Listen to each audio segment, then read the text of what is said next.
Olá, boa tarde. Mais uma live do Ida Cursos e hoje eu estou aqui com o professor Murilo Gutierrez, amigo do Ida Cursos, já com curso na nossa plataforma, mas mestre em Direito Processual Civil. Isso, né? Você pode me corrigir. Direito público. Advogado, Direito Público.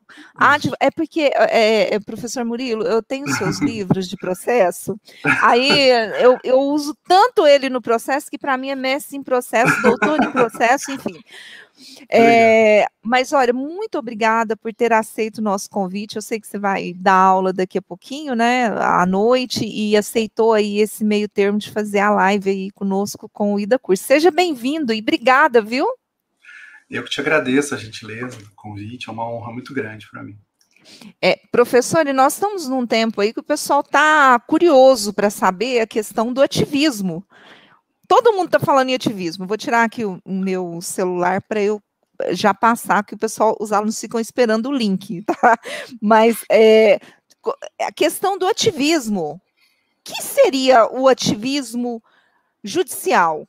O que é o ativismo judicial, professor? Bom, vamos lá, vamos por partes, né? São algumas questões interessantes para a gente demarcar aqui o discurso, né? Nós tivemos o advento da nossa Constituição atual, foi uma Constituição bastante pródiga de direitos, né? Ela foi bastante generosa em o catálogo de direitos individuais, de direitos sociais, de direitos coletivos.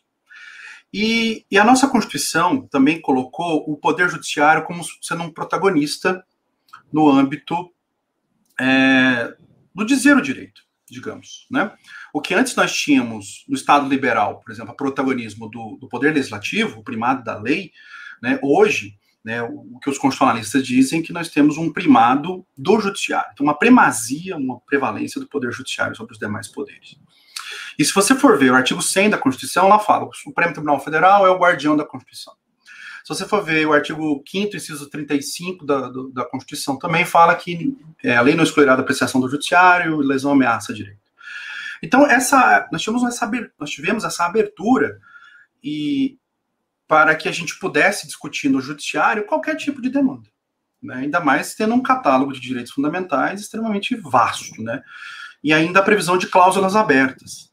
E esse passado que nós tivemos, né, que não foi um mero movimento, né, o passado nós tivemos de ditadura militar, né, que foi que negava direitos, né, então a partir do momento do advento da Constituição de 88 nós tivemos uma abertura, então, né, para que as lesões ou ameaças a direitos pudessem ser de fato estancadas, não, pelo menos em pretensão. E aí nós tivemos um fenômeno sociológico que é a chamada judicialização, né? Judicialização dos conflitos, né? Então, o judiciário como sendo uma panaceia para todos os males, né? Então, tudo deságua no judiciário. Tivemos aí até pouco tempo um universo de 100 milhões de processos, agora deu uma baixada, né? Então, pensa, né? A infinidade de temas. Mas, enfim, especificamente no tema, eu precisava fazer essa abertura, né? Então, nós temos esse fenômeno sociológico, que é a judicialização. O que é até bom, não é ruim. Né? Agora, um outro fenômeno totalmente distinto é o ativismo.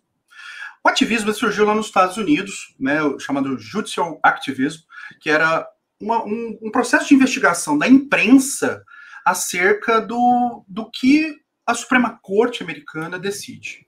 Né, as decisões tomadas pela Suprema Corte dos Estados Unidos. A Suprema Corte dos Estados Unidos sempre teve um papel conservador. Sempre teve. E aí, de umas décadas para cá, né, especialmente da década de 50 para cá, eles passaram a ter uma postura mais progressista. Então, aí surgiu lá nos Estados Unidos esse estudo por parte da imprensa, que depois foi, obviamente, esse debate foi alçado, né, para o debate jurídico, acadêmico, né, também, obviamente. Então, tivemos essa origem. Bom, o ativismo em si é uma postura do judiciário com relação à judicialização. Então, chega aquele mundo de processos para o judiciário solucionar, né? Nós tivemos judicialização até do uso de máscara, né? Se vai ou não vai usar máscara. Então, o brasileiro, por exemplo, é bem beligerante, né? E é uma postura, então, do judiciário em resposta a essa judicialização. Qual a resposta que ele vai dar? Né? O que a gente espera, né, quando o judiciário é chamado, é que ele se paute na legalidade, na Constituição, no princípio da legalidade, e motive os seus atos. Essa é a resposta democrática que a gente espera do judiciário. Para ter segurança jurídica, né, é o que todos nós almejamos, né? Então, que haja uma previsibilidade, até para a gente chegar para o nosso cliente, né, nós somos advogados, né, Patrícia? Ele pergunta uma perspectiva, fala assim, e o meu caso, doutor, doutora, né, que eu tenho chances, né? Então, se você tem um judiciário pautado na legalidade, pautado no respeito à Constituição, e que motive os seus atos, você tem uma segurança, uma previsibilidade, né? Agora, desculpa. Não, pode falar, pode concluir. A questão do ativismo é que o judiciário foge disso. Ao invés dele respeitar a lei, ao invés dele respeitar a Constituição, ele faz uma troca do direito por elementos externos, como moral própria deles, né? Senso de justiça, né? Ética ou visão política, né? Então, há uma substituição do direito por um elemento externo, que é a visão moral daquele julgador, ou aquela visão política. Aí você deixa de ter a lei como baliza, você deixa de ter a Constituição como uma baliza, e você vai ter um judiciário ali consequencialista, preocupado com a consequência das suas decisões, que é o que a gente chama lá nos Estados Unidos também tem um outro estudo muito interessante, chamado de realismo jurídico, que é o judiciário que tem a lei como mero indicador. A lei é meramente indicativa. A lei não é vinculante no realismo. E aí você tem uma abertura para valores econômicos, né? Análise econômica do direito, análise moral do direito. E aí é que se abre a caixa de Pandora para todos os males. Porque, às vezes, a minha visão de mundo é uma, a do juiz é outra. E aí tem uma frase muito interessante, né? Que o judiciário tem a prerrogativa, o Supremo, né? Aliás, tem a prerrogativa de errar por último, né? E aí gera um mal-estar muito grande, porque, às vezes, o valor... Os nossos valores morais são uns e o que diz a lei é outro, né? E aí que está o que gera esse mal-estar, né? Então, o ativismo é justamente a substituição do direito por elementos fora do direito, né? Como moral, política, ética, né? Enfim. Pessoal que está entrando, nós estamos falando de ativismo judicial com o professor Murilo. Alda, obrigada aí pela presença, obrigada os demais. Professor, por que essa consequência? Eu fico imaginando, nós temos uma carta constitucional de 1988, que ela é uma carta ampla e necessária no que tange às garantias e direitos fundamentais. Muitos direitos até hoje, eu acredito que a maioria dos direitos no que tange às minorias, a que tange aos mais humildes, sequer foi concretizado, que é uma dignidade efetiva daquilo que é necessário para que se viva no mundo capitalista, neoliberal, ou seja, lazer, saúde, previdência. Isso tudo, ao longo dos anos, nós temos leis protetivas, leis sociais, que elas vêm sendo desmontadas paulatinamente, até de uma forma que precisa ser discutido, se constitucional ou não, em termos de efetividade desses direitos por meio de tratados e convenções internacionais. Mas o que a gente percebe é uma onda de um depoimento econômico do judicial, do poder judiciário, ou seja, um direito econômico que sobrepõe a um direito efetivo. Se o argumento é, olha, se nós temos dinheiro para garantir toda essa carta, essa gama de direitos que é necessário num país democrático, maravilha, nós vamos fazer. Se não temos, e nesse período estamos de crise, vamos restringir, não vamos dar esse direito. E aí a gente começa a ter várias decisões, uma em decorrência de outra, principalmente em juizados cíveis, juizados especiais, que dificilmente a gente consegue sobrepor esses recursos, levar esses recursos aos tribunais superiores. Essa visão do ativismo, ela tem alguma esfera, alguma relação com tudo isso que foi descrito no tempo e no espaço dessa Carta Constitucional de Garantias de Direito e essa não consecução dessas garantias de direito? Ótima pergunta, excelente pergunta. Tem um autor que eu acho que hoje ele é o maior estudioso desse termo ativismo, né, que é o professor Georges Abold, né, lá da PUC de São Paulo. Ele tem um livro muito interessante chamado Processo Constitucional, e ele tem um capítulo lá no final do livro dele sobre ativismo. E ele faz uma classificação muito interessante, que ele chama lá de, como se fossem cicatrizes, né? Cicatrizes do ativismo, que são ali as feridas. E ele faz 7 classificações, que eu acho muito interessantes. E uma dessas classificações, ele chama de ativismo por inação. Inação, ou seja, você tem uma carta constitucional que estabelece direitos e esse debate é trazido para o judiciário, só que o judiciário deixa como está. Né? Por isso que fala inação, né? Ou seja, eles levam meio que ao pé da letra, né, a ideia da inércia jurisdicional. Esquecem, né, que quando uma ação é proposta, eles têm que dar uma resposta. Né? Então, eles pegam, no sentido, óbvio, estou sendo irônico, né, a palavra inércia, né, e transforma a inércia em inação. Né? Então, é claro que a Constituição, ela constitui uma ação, a Constituição ela estabelece direitos fundamentais, né, inclusive de cunho social, como você bem lembrou. Há um movimento desde do governo Temer, né, de desmantelação, né, desmantelamento, melhor dizendo, dos direitos sociais. Esses assuntos chegam no Supremo, ou o Supremo deixa como está, que é o que ele chama de ativismo por inação, né, uma postura inativa do judiciário, que é totalmente contrária ao que a gente chama de judicial review, né, revisão judicial, né, dos atos inconstitucionais, né. Então, é um judiciário, o Georges Abold usa uma expressão muito interessante, é um judiciário que se recusa a sair do sofá. Né? Então, ao invés dele, é um judiciário preguiçoso, né? Para ser, assim, para ser elegante, né? Para não falar coisa pior, né? Então, não vamos falar nada pior para não ser censurados também, porque a gente sabe também que o Supremo também está sendo ativista com relação a isso. Mas, enfim, essa é uma vertente, uma das vertentes que os Georges trabalham, o ativismo por inação, né? A Constituição, ela constitui uma ação, a Constituição, ela tem que ser respeitada, uma carta que vincula a todos, Executivo, Legislativo, Judiciário. Temos inúmeros temas que estão sendo solapados, que estão sendo ignorados, né? Aquela PEC, por exemplo, do limite de gastos. É um absurdo aquela PEC. Sim. Né? E ninguém fala nada daquilo. Mas, enfim, é um silêncio, né, ensurdecedor, né? Para quem estuda essa área, é um silêncio ensurdecedor. Mas, enfim, uma questão também que é interessante aqui, nessa linha que eu te falei do realismo jurídico, é o ativismo consequencialista.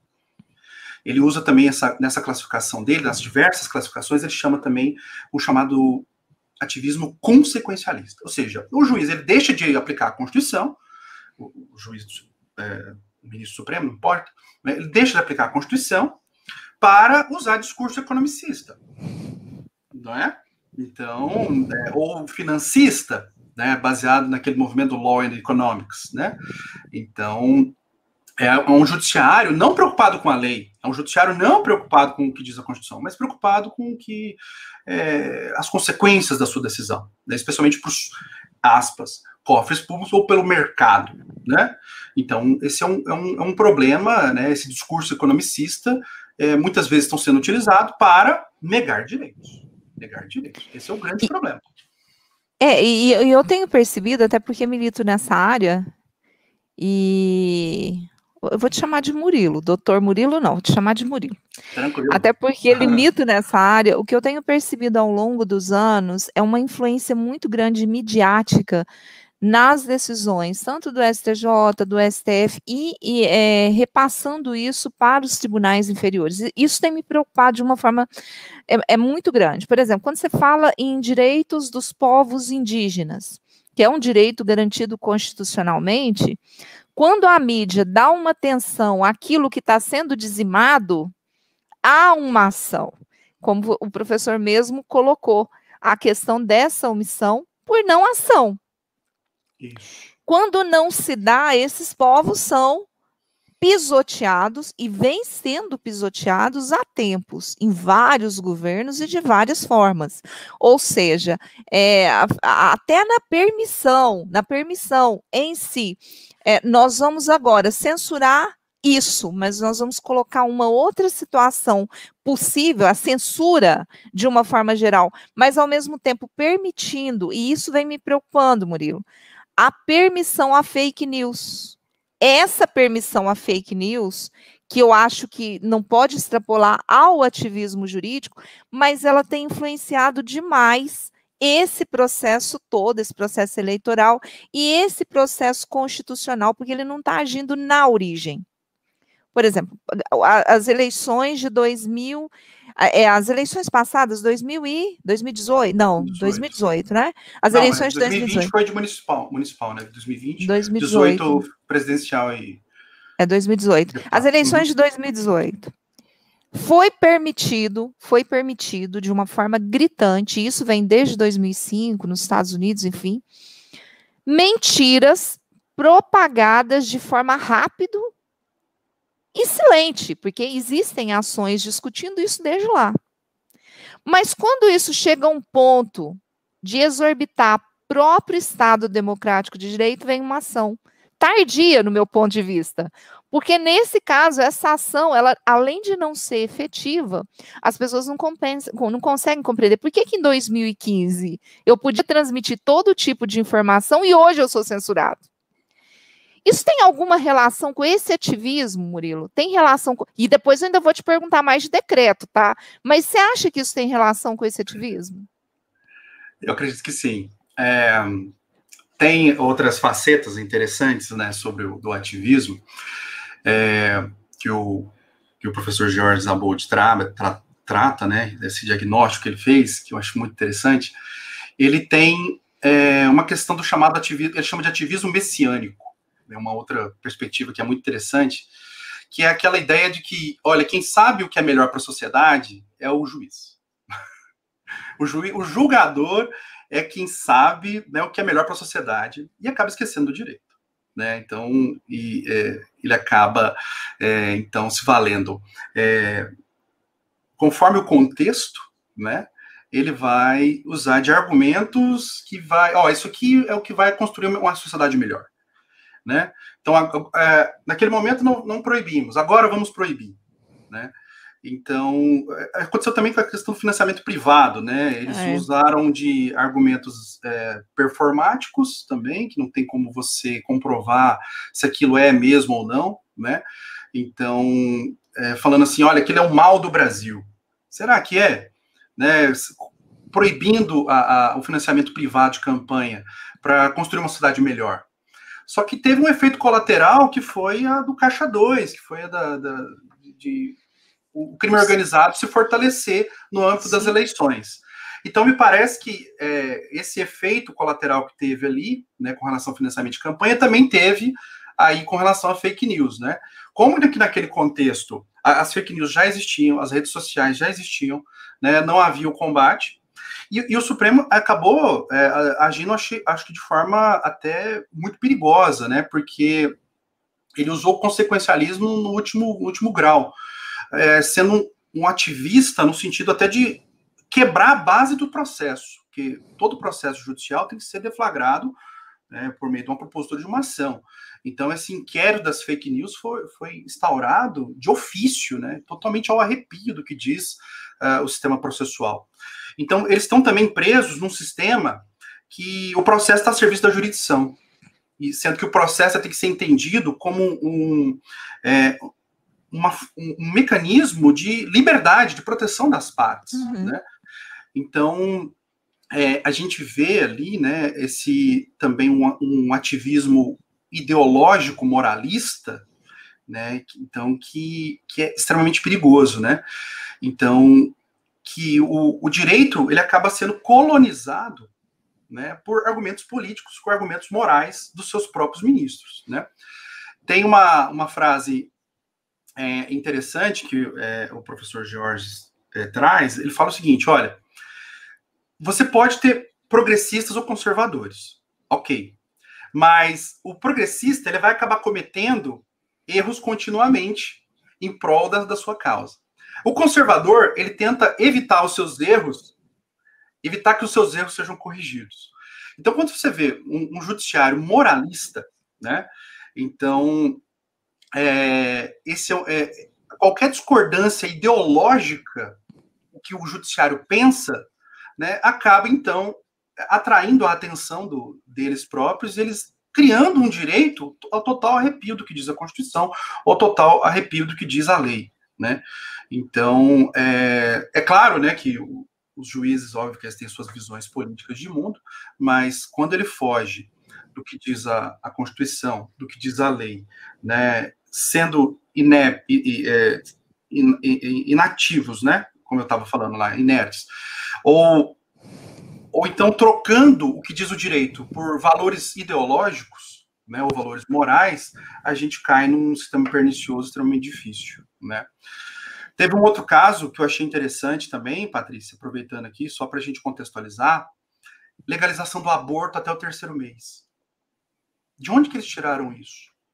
Valores morais, né, que foram introjetados ali para permitir o aborto, sendo que a lei não tem isso. Não tem nada falando na lei que permite o aborto até o 3º mês. Né? Então, também eles se valeram de argumentos ideológicos, moralistas. Outro, o cancelamento do título de eleitor para 3 milhões de pessoas. Que eles chancelaram isso, cancelamento de eleitor de 3 milhões de pessoas, usando de argumentos morais. Né? Então, professor, Lennon, boa tarde, caros professores. Podemos fazer um paralelo do ativismo com a questão dos ministros que possuem parentesco com advogados, já que muitos... Podemos, né, professor? Isso aí, além de moral, fere aí princípios processuais. Acho que o professor pode falar melhor que eu. Está até aqui, ó, aberto o livro do professor. Eu acho curioso que regras de impedimento e suspensão só valem para a primeira instância, né, para os juízes e desembargadores, me parece. Né? Então, por exemplo, nesse caso aí que julgou ontem, né, o Supremo julgou ontem o caso do Daniel Silveira, e que admitiu lá a denúncia contra ele. Eu acho curioso que as vítimas são os ministros e os próprios ministros do Supremo que estão julgando, né? Então, há uma impermeabilidade, é o que eu chamo de ativismo processual. Isso eu estou até escrevendo sobre isso. É o ativismo processual, e quando eles ignoram regras processuais para benefícios próprios, né, ou para voluntarismo, para fazer valer as suas vontades, né?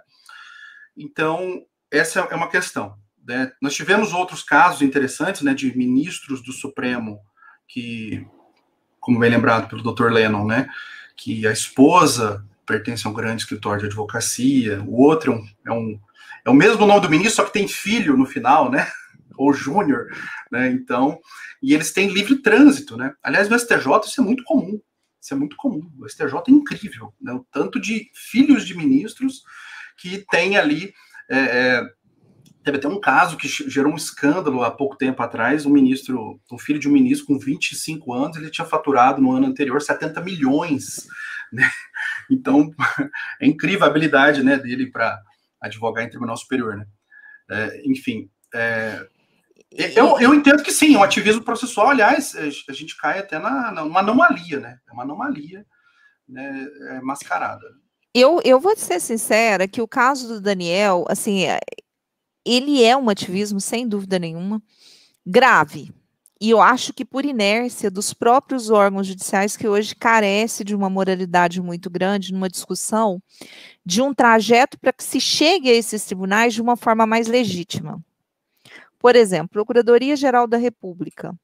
Nós estamos vendo inércia da Procuradoria-Geral da República, em alguns casos graves, gravíssimos, e não fazer as denúncias respectivas nesses casos.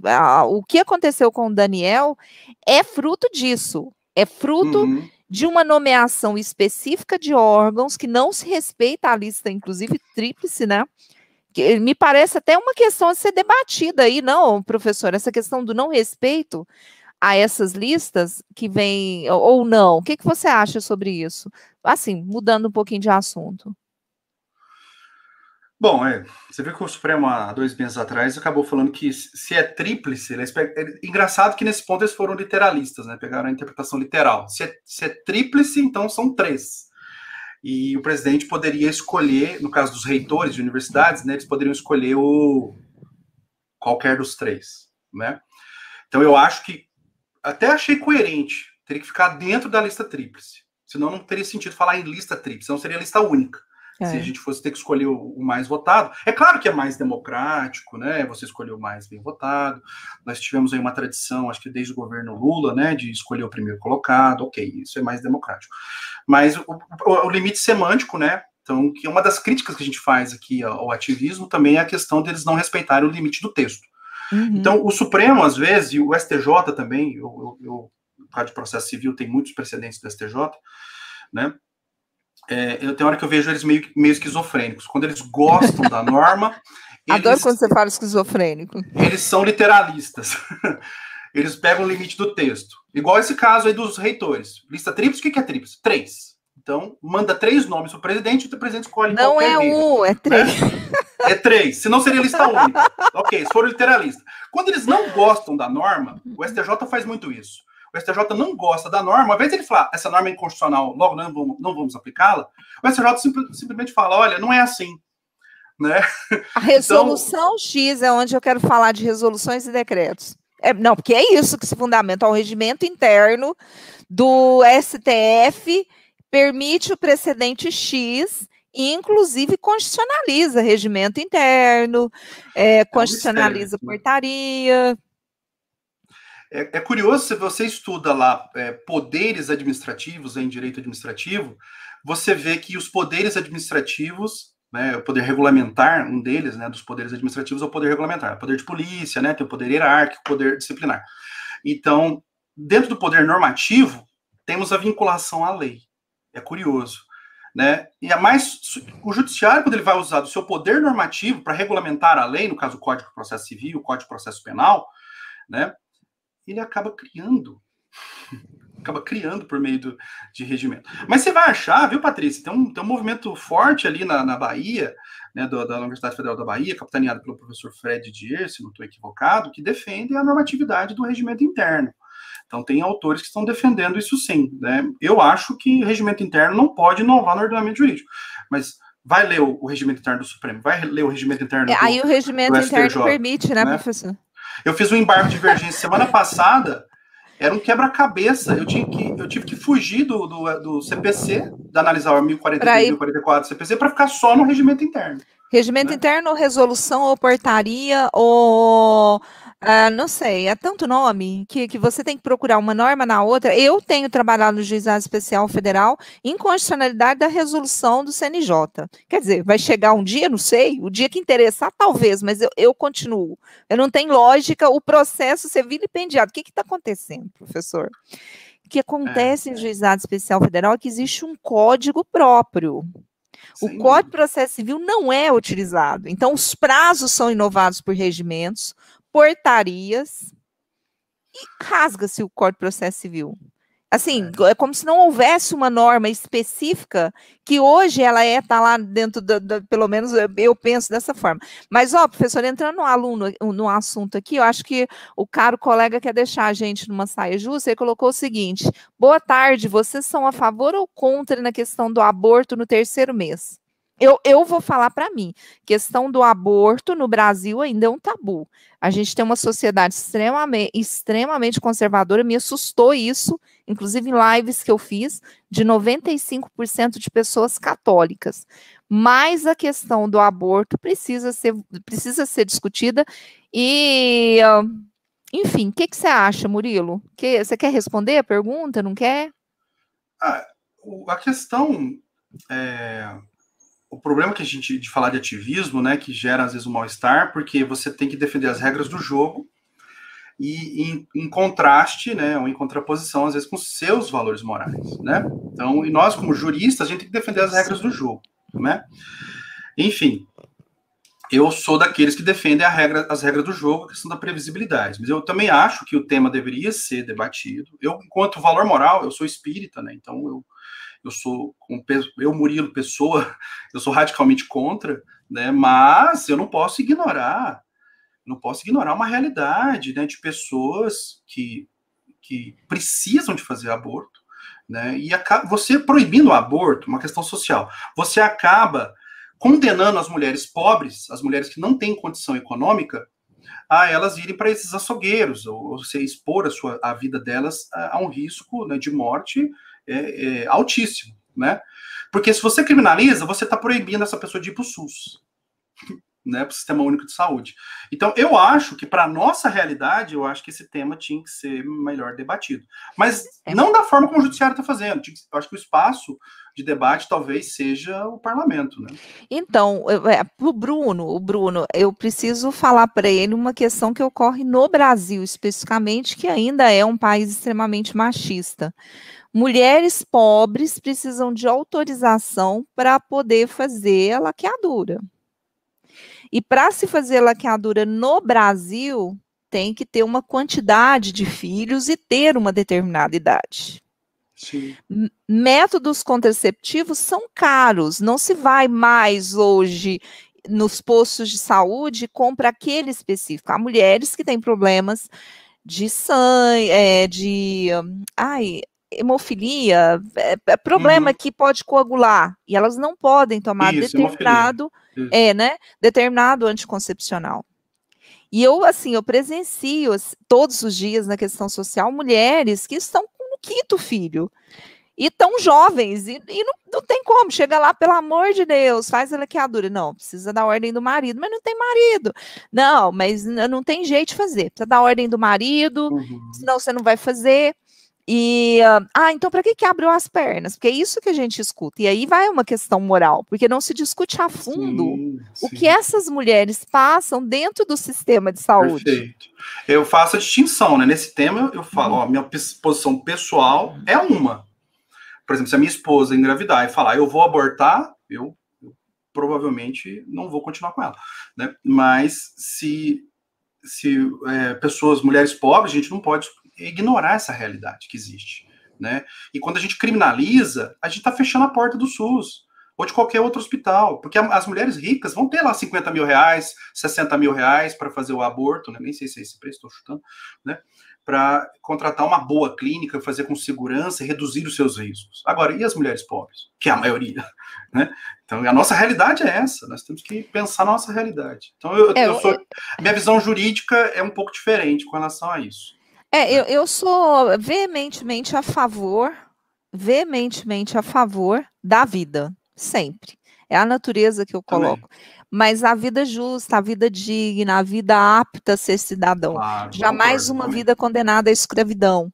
É muito fácil você acolher um animal e ver uma criança na rua e não ter empatia por essa criança. Então, acho que no Brasil nós precisamos largar a hipocrisia e discutir questões sociais humanitárias, do homem, da mulher e daquilo inserido na sociedade. Existem mulheres, existem homens e existem pessoas que não são consideradas humanas. Isso é fato. A gente chega numa cidade e vê uma pessoa caindo perto de uma padaria, o ser humano, Murilo, não olha mais aquela pessoa. Ele não vê aquela pessoa como sujeito de direitos, ele vê até o cachorro que está do lado dela. Nossa, ele tem dinheiro, olha o cachorrinho como... Ele não tem dinheiro, mas o cachorrinho está bem cuidado. Ele não fala assim, nossa, o cara está precisando de ajuda. Ele fala, não, olha só, ele deu o último que tinha para salvar o cachorrinho. Ele fala do cachorrinho, ele não fala do homem, ele não fala da situação vivenciada por ele não fala dos problemas de inserção social que todo mundo está discutindo. Vamos acabar com os direitos sociais, vamos acabar com as aposentadorias, vamos deixar todo mundo livre para fazer o que quer. Aí, professor, nesse ponto, Bruno, nesse aspecto, sendo muito sincera, aí cai naquela frase que eu estava te falando, a função dos conservadores é evitar que os erros sejam corrigidos. Né? Então, será que a gente não estaria sendo conservador, né, com a nossa realidade e evitar que um erro seja corrigido? Porque é muito fácil para nós, né? Nós temos o direito de escolha. por termos boa condição econômica ou condição econômica digna. Mas e a nossa realidade, a nossa volta, né, de pessoas miseráveis, né? Então, não sei. Eu até acho que cai tudo no que você acabou de dizer, nas questões básicas da Constituição Federal. Caiu? Não, acho que voltou. Voltou. Voltou, né? Voltou. Nós sempre vemos um lado da situação. O que nós vemos? Na questão, o momento atual, a gente não vê a história por trás disso. Eu fico pensando, professor, que vocês devem estar numa luta muito grande, porque houve uma pejotização de ensino absurdo, e uma necessidade aí desse aluno de aprender só o básico, ele quer aprender direto o processo como faz uma petição, mas não quer aprender os princípios constitucionais, os princípios de direitos, os princípios humanitários que fazem um pensamento crítico, de fato, que faz uma sociedade melhor. E eu fico pensando, como professor, o que você tem visto aí do ensino, no geral, no tema processo, no tema Constituição? Tem te preocupado essa questão de ensino? Muito, muito. As pessoas são imediatistas, né? Eles querem que os 5 anos sejam introjetados ali em uma semana, né? Então, o aluno é bastante imediatista. Eu fui coordenador de curso, né? Então, essa questão de quem passava o raciocínio crítico, reflexivo, né? O professor que passava esse tipo de raciocínio, ele era muito criticado.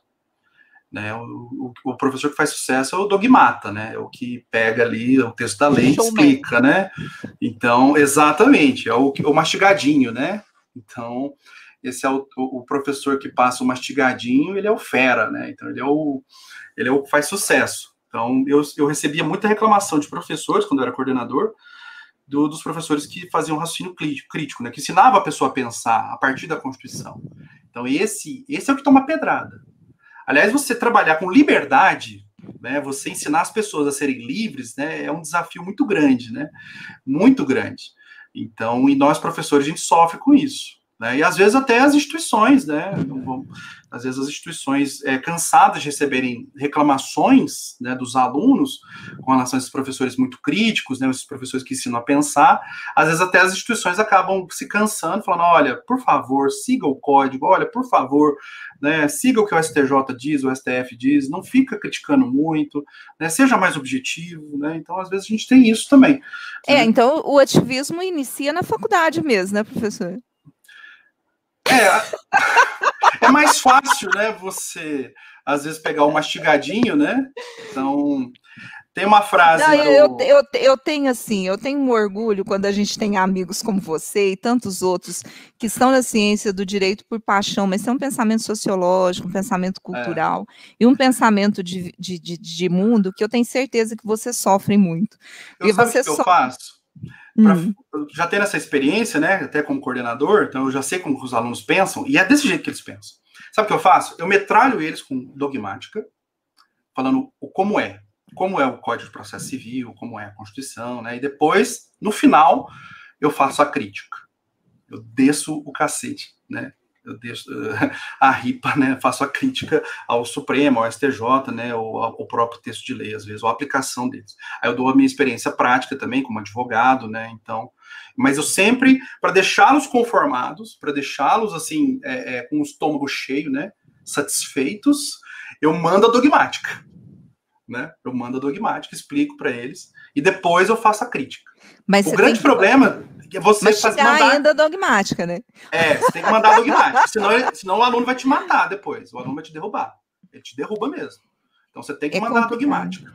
É complicado. Você tem lá 1h20 de aula, 1h30 de aula, pega ali pelo menos 1 hora e manda dogmática. Como que diz a CLT, como diz o código X, o código Y, né? Até o que o STF diz, o que o STJ diz. E depois, na hora que você deu todo o panorama, aí você né, dá a visão crítica. Entendeu? Eu faço assim, e dá certo. Professor, eu caminhando aqui para os minutos finais, que eu sei que você tem aula daqui a pouco e tal, mas olha, eu tenho percebido enquanto advogada, e eu tenho percebido enquanto cidadã, que nós estamos vivendo uma crise muito profunda do ensino, de uma forma geral, do ensino crítico e do ensino jurídico no Brasil. Eu tenho percebido que esse tema, nós acabamos de falar uma questão do aborto, que o Bruno Lemes trouxe, e foi um assunto bom, importante de se abordar, que é um assunto tratado explicitamente dentro do teor de crença da pessoa. Perfeito. Não há empatia em se observar a legislação do que diz o direito à vida. O que é o direito à vida? É um direito à vida digna. É um direito à vida digna da mãe, um direito à vida digna da criança, especificamente. Então, o correto era um debate amplo com as mães, com as mulheres, de uma forma geral, e trazer para essa discussão toda uma questão de saúde pública. Saúde pública. Por que, então, que essas mulheres precisam de uma autorização do homem para poder fazer laqueadura? É um primeiro ponto que precisava ser discutido. Não, então você tem que ter o filho. Você tem que ter o filho por quê? Porque é um ato sexual que você quis. O assunto é esse, o assunto ainda é de subjugação. E não de uma necessidade ampliativa desse debate num contexto de saúde pública. De trazer isso para a saúde pública. Eu, por exemplo, se fosse política, era um lema que eu jamais abortaria, porque eu sei que o Brasil não está preparado para essa discussão. Mas a gente, enquanto operadores de direito nessa situação, a gente tem que abortar, a gente tem que falar, abordar o assunto. Nós temos que falar. Eu lembrei de um caso aqui, próximo a esse, que é do interrupção de gravidez do feto anencefálico. Em que o Supremo ele fez audiência pública, ele convocou vários profissionais da área da saúde, né, então fez uma audiência pública ampla, esse assunto foi para a mídia, então foi um julgamento mais demorado, né, porque na época teve um ministro lá, ou dois, que deferiu, acho que foi o Marco Aurélio, deferiu lá a interrupção de gravidez no 5º mês, eu lembro. 5º mês. Isso gerou um mal-estar muito grande, a mídia caiu matando, aí esse assunto, antes de ser pautado pelo plenário, eles fizeram uma audiência pública ampla. Né, foi bem interessante. Tanto é que o Supremo, nesse julgamento, nesse leading case, o Supremo não usa nem a palavra aborto, ele usa a expressão interrupção de gravidez. Porque, a partir do pressuposto de que só tem vida com atividade cerebral, se foi constatado que o bebê, né, que o feto, não tem atividade cerebral, é encefálico, então logo não há vida. Então, otorgou o direito à liberdade da mulher. A liberdade da mulher, obviamente, preponderou ali, porque não há uma vida. Então, não há um debate, um embate entre vida e liberdade. Então, aí, o Supremo, nesse precedente, acabou dando prevalência à liberdade da mulher. Então, houve um debate ali. Talvez, nesse caso aí que o colega, o Bruno, lembrou, né, do legalização do aborto, então isso precisaria de um debate mais amplo, como foi feito, né, ali no feto anencefálico, né? Eu acho que esse debate, ele tem que ser processual, mas também ele tem que ser social. É necessário que as mulheres falem também, porque às vezes a percepção da realidade é diferente. Eu pesquiso, eu procurei saber, não é fácil também evitar. Para a mulher de classe média, é fácil. Ela utiliza o método anticoncepcional que ela acha mais interessante, ela conversa com o médico, ela tem um poder aquisitivo para isso. Para a mulher pobre, não. E a gente tem uma mania de olhar o mundo pela nossa região, pela nossa cidade, por aquilo que a gente vive, pelo nosso núcleo de convivência. Isso é um erro gritante. Mas eu preciso te colocar aqui numa fria, e aí eu vou deixar a última, né, para te colocar numa fria aqui. No julgamento do Lula, eu vi aquele julgamento das questões das provas, da colhida da prova, blá, blá, blá, blá. Um dos debates que foi travado ao final, que virou um bate-boca, do ministro Barroso e do Gilmar Mendes, eu acho que ele tem muito a ver com o que nós estamos dizendo aqui. Na fala final, eu li o livro do Gilmar Mendes até para escrever um artigo para uma revista jurídica. Ele é um defensor do ativismo jurídico de uma forma cabal. Isso está no próprio livro dele, um livro de controle do Barroso, um livro de controle de constitucionalidade que ele tem. Perfeito. Aí ele chegou, teve a discussão toda, o Gilmar, daquele jeito dele bem educado, perguntou, qual o código que está essa sua narrativa? Aí o Barroso chegou e falou assim, no código do bom senso. Do bom senso. Aí, antes disso tudo, eu tinha visto a explanação do Barroso. É maravilhosa. Ele tinha falado da moral, dos bilhões que foram retirados da Lava Jato Isso tudo no livro da Malu, uma jornalista, porque ele mesmo não leu uma página do processo. Uhum. Essa foi a conclusão final que nós tivemos ali, o debate final que nós tivemos entre o Gilmar Mendes e o ministro Barroso. Gente, eu não estou defendendo nenhum dos dois, mas foi isso que foi colocado. Está no código do bom senso, no código que a sociedade acha que deve, daquilo que está na mídia social, então a gente tem que seguir o código do bom senso. Onde nós vamos parar? Isso é o que o Abold, né, o Jorge Abold, chama de ativismo populista. Ativismo populista, ou seja, ele troca o direito por uma pretensa vontade da população. Ou seja, nós estamos trocando a aplicação da lei, da Constituição, né, o respeito às formalidades processuais, pela voz das ruas, o clamor popular, né, é o que alguns chamam de juiz iluminista. O Barroso é um juiz iluminista, né, ele se acha portador de é um juiz Hércules, né? É um juiz clarividente, né? Um juiz que veio do quinto da OAB, quinto constitucional. Então, é curioso então, obrigada isso, né? Aí no sistema da OAB. E é curioso, né? Então, ele acaba fazendo acrobacias jurídicas, né? Baseado nesse iluminismo dele. Então, ele joga para a galera, né? Como sendo uma voz da população. E curioso, né? Que ele é extremamente rico, né? Então, ele, antes de ir para o Supremo, ele era um advogado, dos melhores advogados do Brasil, né? Extremamente rico. E então ele não falar de voz das ruas, né? Então ele não veio de uma camada popular para saber, nem sequer identificar o que é a voz das ruas. E mesmo que ele tivesse isso, será que isso é democrático? Né? Enfim, né? Será que isso seria algo a ser buscado? Né? Nós temos sempre que lembrar, vamos voltar à minha fala lá do início, né? O judiciário, o que você espera do judiciário? Que ele respeite a Constituição, respeite a legalidade e que motive seus atos. A nossa pauta tem que ser isso. A nossa bússola é essa. Se a bússola for um moralismo do juiz, né, então, e os valores dele forem diferentes do nosso, vai gerar mal-estar. Né, e vai cair no que alguns chamam de juristocracia, que é uma anomalia, né, uma superposição do judiciário frente aos demais poderes, uma invasão do judiciário frente aos demais poderes. Né? Então... professor, agora, essa discussão nossa, ela vai ficar aí, o pessoal vai comentando, e ela precisa ser rica e debatida. Quem viu, compartilha a live. Eu estou aqui com o livro do professor, ó, que eu gosto muito, esse que está no escritório, ele e o papai, o Santo, lembro da musiquinha do Processo do Santo, quando me deu aula, o professor Santo. Tem outro livro lá na minha casa, consulto, utilizo bastante.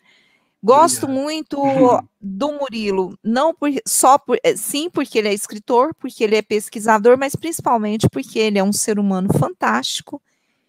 Muito e bem. Isso eu acho que tem muito a ver com o campo de pesquisa, com o campo de estudo, com o campo de sempre trilhar o caminho científico. Então, a gente, mais do que nunca, nós estamos vivendo um momento muito triste, um momento em que as pessoas, eu vejo até advogados, estão negando a ciência, negando as questões que são colocadas. Não, tem estudos, poucos estudos, mas tem estudos que estão melhores do que o nosso, que não tem nenhum. Se a gente tem 0,01 de conhecimento e alguém tem 0,02 de conhecimento, esse 0,02 de conhecimento é melhor do que o meu 0,01. Então, é muito importante as pessoas entenderem essa questão da pesquisa, do ensino e do não mastigado, porque senão ninguém vai ter mais argumento. E, professor, nós estamos apanhando no judiciário, estamos apanhando por causa do ativismo jurídico, estamos apanhando pelo descrédito que a advocacia tem no geral, ela está tendo esse descrédito, isso a gente precisa reconhecer, então esses valores precisam ser resgatados, essa coragem de vir a público e dizer, olha, está errado isso, precisamos parar e discutir isso. Ativismo judicial não é bom, nós temos uma Constituição das mais fantásticas, na minha opinião. Eu sei que você tem colegas que acham ela prolixa, temos colegas que eu já trouxe falando, eu acho, para mim, Patrícia, a melhor Constituição Federal do mundo. Nós poderíamos interpretar e aplicar a Constituição em qualquer contexto, mas não, aplica-se o livro da Malu, aplica-se um julgamento, professor, da desaposentação, que é uma tese do professor Vladimir. Ele, para fazer a tese da desaposentação, ele utilizou todo um contexto da Constituição Federal e tratados internacionais de não retirada de direito social, de prejudicialidade, de normas posteriores que reduziriam o alcance desse direito constitucional, que isso está por meio de tratado e convenção, dentre eles o Pacto de São José da Costa Rica. Então, o professor trouxe toda uma visão dogmática da Constituição, da lei. Aí nós tivemos um voto que foi referendado, que foi do relator, que disse o seguinte: no caso da desaposentação, olha, segundo o site UOL, foi isso que estava lá na decisão do Supremo, segundo o site UOL, nós teremos um déficit em 10 anos de XPTPTPT. Então, agora a gente precisa tirar a desaposentação daquilo que eles mesmos, o próprio Supremo Tribunal Federal, entendeu como uma norma válida. Nós estamos num momento de insegurança jurídica terrível. O caso no Congresso, e aí o Congresso ele é mais democrático, mas foi discutido numa legislação, que aí nós temos o princípios constitucionais, que ele discutiu o seguinte, professor: olha, no caso da aposentadoria, nós vamos colocar regras que reduzam o alcance dessa aposentadoria por idade, porque mulheres jovens casam com homens mais velhos e vão receber aposentadoria. Foi esse o argumento. Ele está em toda a ata, disposição legislativa, dessas normas que também trazem consequências e que são de duvidosa constitucionalidade. Porque isso já tem lei, é má fé, tira o benefício. Não há necessidade de você mudar toda uma normativa para retirar o alcance constitucional de direitos sociais. Professor, isso tem me preocupado muito. Vou deixar você falar as suas considerações finais, porque é um tema que eu fico falando muito, e aí eu estou aproveitando, né, o professor aqui para... Mas eu vou deixar você fazer as suas considerações finais aqui. Eu acho curioso, né, esse caso da desaposentação, o curioso é que todas as instâncias reconheceram a desaposentação, né, o STJ, os TRFs, todos, e bateu no STF, o STF foi consequencialista, né, usou de argumentos financeiros, econômicos ali, para negar, como eles fazem muito em direito tributário, né. Eu fico imaginando a cabeça de quem não é da área jurídica, né, do cidadão comum, né, que não tem formação jurídica, o que ele deve pensar nisso, né? Ou então o cliente em si, que conseguiu a desaposentação, né, conseguiu na Justiça Federal, depois conseguiu no TRF, né, bateu no STJ, o STJ manteve, depois o STF, depois de 10 anos depois da primeira tese de desaposentação, falou que não cabe, né? E ainda vocês correram o risco ainda de mandar devolver, né? Que não mandaram, né? Infelizmente não mandaram devolver. Ainda, valores, porque isso está sendo discutido. Está sendo discutido esse tema? Não sabia. Mas, enfim. Minhas considerações finais aqui, então, só tenho a te agradecer pelo convite, né? Esse tema é um tema palpitante, a gente poderia ficar aqui mais várias horas, né, discutindo, temos muitos temas, né, para tratar sobre isso, né? É um tema palpitante, eu só tenho a te agradecer pela oportunidade, até te pedir desculpas, né, por não ter te atendido antes, né, mas você sabe, né, que eu tô com crianças pequenas em casa, um filho novo, aí me atrapalhou muito minha agenda, agora que eu estou voltando ao normal. Mas te agradecer demais pelo convite, eu estou sempre à disposição, né, sempre que você tiver interesse em discutir Constituição e processo, eu estou sempre à disposição. Professor, já fica aqui o convite para uma próxima live, tá? Porque a gente precisa discutir isso. O pessoal vai assistindo aí ao longo da noite, compartilhando, quem está assistindo. Obrigada ao pessoal do Facebook, a quem está no YouTube, Jaime, Leno, Bruno, Alda. Obrigada a vocês todos que estão assistindo neste momento. E olha, cuidem-se, estamos vivendo numa pandemia, a situação está muito perigosa, então usem máscaras, enfim, é esse o meu recado final. Abraço. Obrigado, Patrícia, um abraço.